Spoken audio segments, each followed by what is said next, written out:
Moving on to the next problem. Here again we have a similar sort of situation. It seems like a linear differential equation, but we have a problem that on the right hand side we have a function of y. Okay, the function p and q should be a function of x only. Okay, it should not be a function of y. So to make it linear, what I will do, I will divide both sides by cos y. So it will become sec y tan y. Okay, when you divide cos y, it will become 1 by cos y. 1 by cos y is what? Sec y into tan y dy by dx plus tan x into sec y is equals to cos cube x.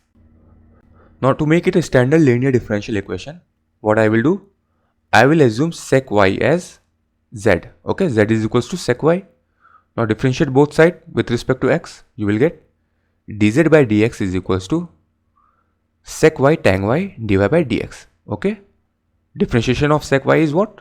Sec y into tan y, and then differentiation of y dy by dx. Okay, now you can see this term and this term are same, so I can replace this entire term with dz by dx. So it becomes dz by dx plus tan x into z. Okay, why z? Because sec y is equals to z is equals to cos cube x. Now you can see this differential equation is in the form of standard linear differential equation.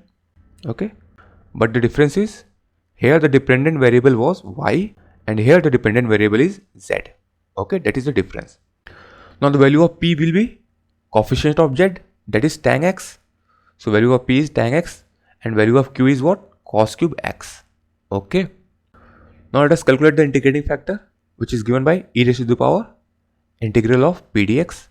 Put the value of p, that is e raised to the power tan x into dx. Now integration of tan x is what?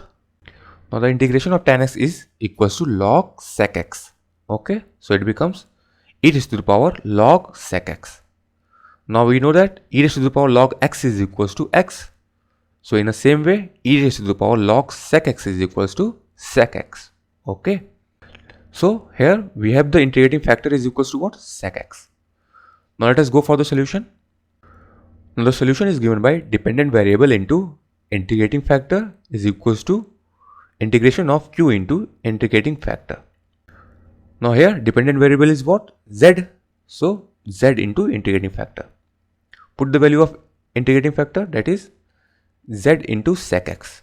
Okay, sec x is equals to q into q value is what? Cos cube x. So cos cube x into sec x. Okay, this sec x and cos x will get cancelled, so we will get cos square x. Okay, because one cos x will get cancelled with one sec x. Okay, so we get cos square x. So I can write cos square x as 1 plus cos 2x upon 2. Okay, this is the trigonometric formula.